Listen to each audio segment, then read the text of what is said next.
안녕하세요, 제이제입니다. 오늘은 처음 보는 여자 번호 따는 법에 대해서 말씀드려 볼게요.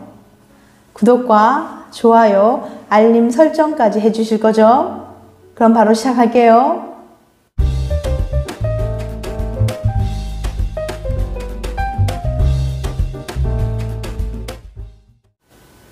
소개팅은 끊긴 지 오래되고 데이팅 앱은 지겹고 도대체 내 여자친구는 어디에 있을까?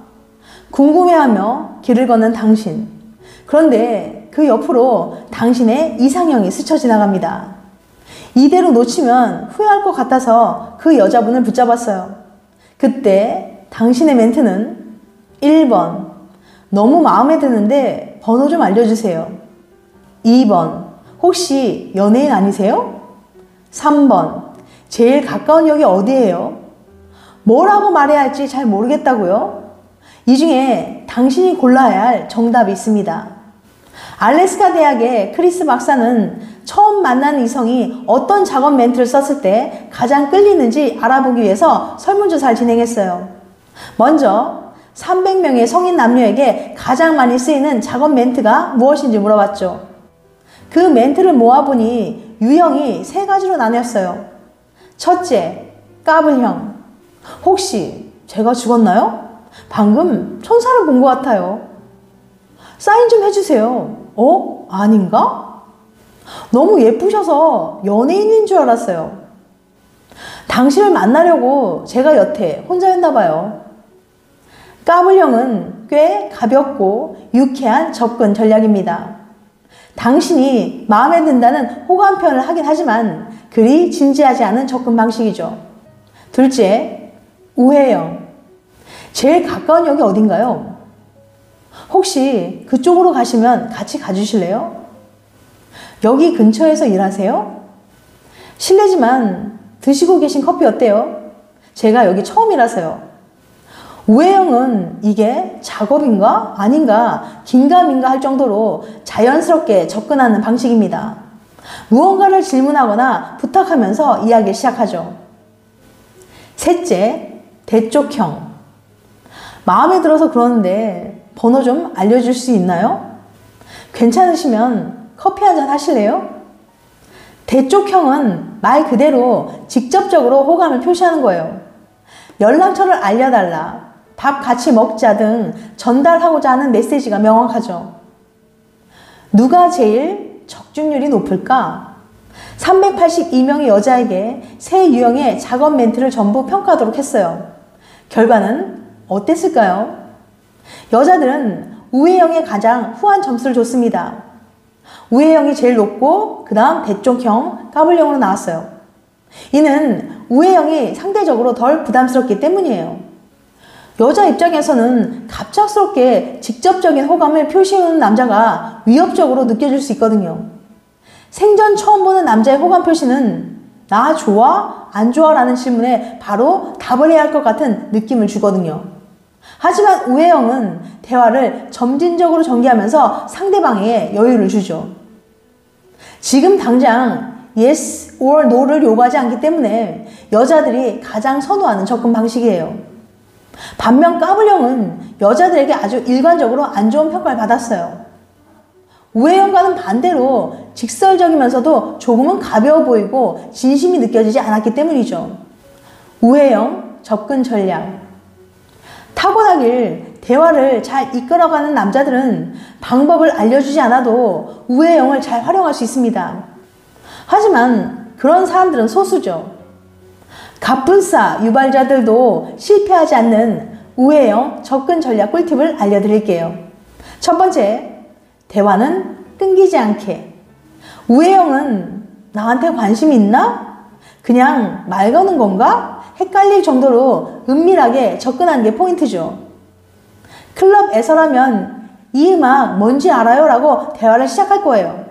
하지만 상대방에게서 몰라요 라고 쌀쌀맞게 대답이 돌아온다면 5초 정도 침묵을 지키다가 슬금슬금 자리를 뜰 남자들이 많을 겁니다. 속으로 내가 별론가? 더 말해봤자 의미 없잖아 이런 생각들이 가득하죠. 일단은 포기하지 말고 대화를 이어가 보세요.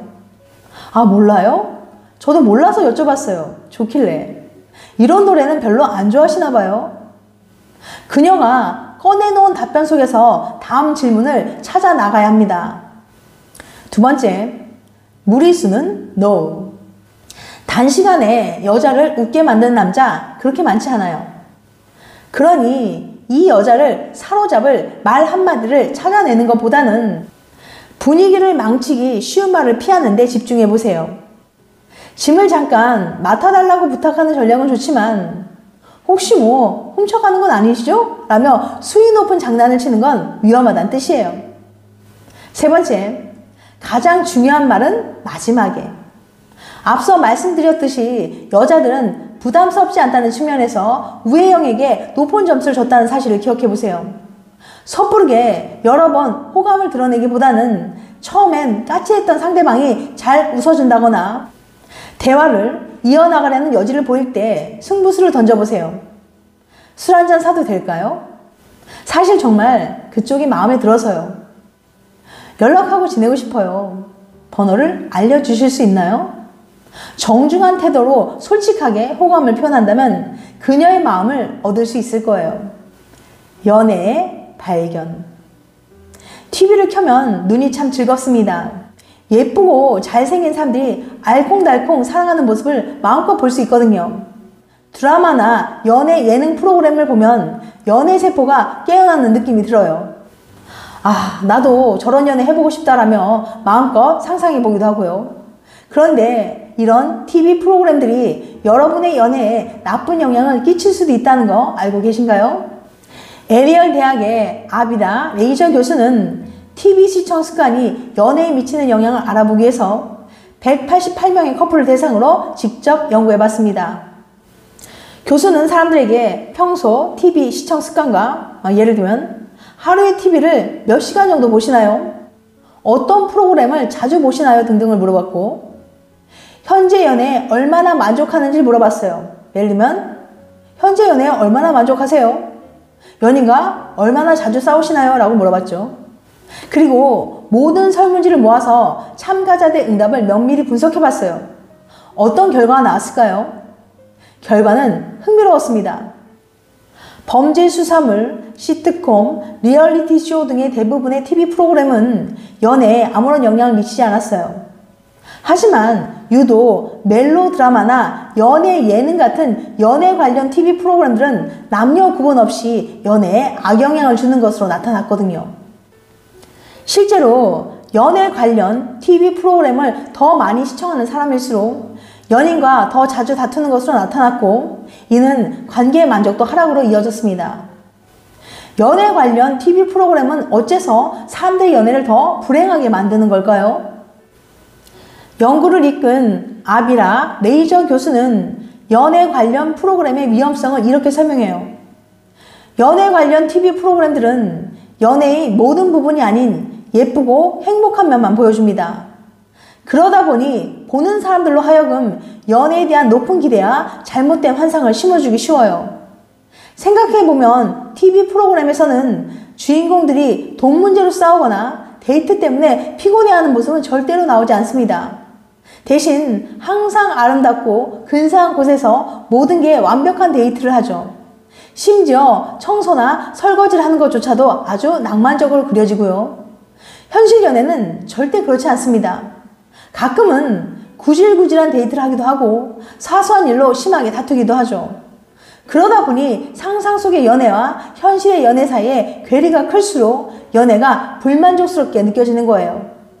물론 로맨스 드라마나 연애 리얼리티 프로그램을 절대 보면 안 된다는 건 아니에요.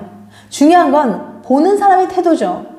드라마는 드라마일 뿐 그것을 현실 연애에 대한 판단 기준으로 생각하시면 안 돼요. 앞으로 멜로 드라마나 영화를 볼 때 그들이 얼마나 예쁘게 연애하는지 보다 그들이 어떻게 갈등을 극복하고 사랑을 이어나가는지 주목해 보세요. 실제로 한 연구에 따르면 주인공들이 다투는 장면이 나오는 영화를 보고 난 뒤에 연인과 대화를 하면 이별 확률이 낮아진다고 하거든요. 그러니까 연인과 영화나 드라마를 볼 때는 남녀 주인공들이 다투다가 갈등을 극복하는 내용이 있는 걸로 보세요. 지금까지 처음 보는 여자 번호 따는 법에 대해서 말씀드렸어요. 다음엔 더 재밌고 유익한 영상을 찾아뵐게요. 끝까지 시청해주셔서 감사합니다. 다음에 또 봬요. 안녕.